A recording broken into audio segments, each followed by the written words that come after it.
Not every hospital, clinic, or outpatient center offers it.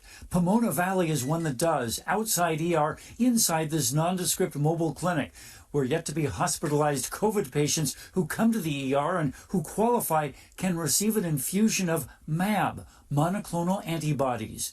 MD Ken Nakamoto. In general, they're supposed to have a lessening of their symptoms and they get better more quickly. At a time when a flood of COVID patients is pushing hospitals to the limit, MAB has a track record of treated patients who recovered without having to be hospitalized. Since last month at Pomona Valley, 230 have received MAB. I have not noticed personally that any of these patients have come back, have required ICU. Under the emergency use authorization, MAB is not for every COVID positive. You must be within 10 days of onset, considered at risk, but with symptoms not yet severe.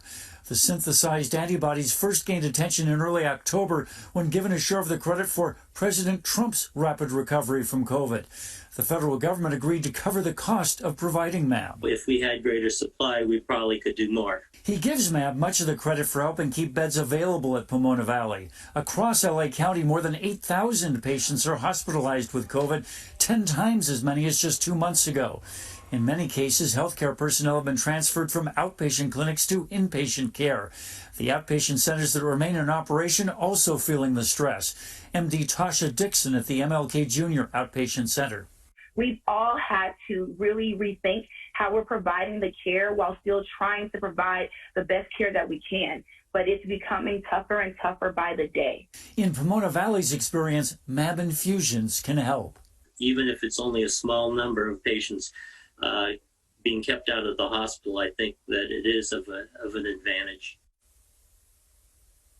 But elsewhere, perhaps as yet underutilized, LA County's Department of Health Services today told us it is investigating ways to deliver MAB to our patients, but is not currently doing it, unquote.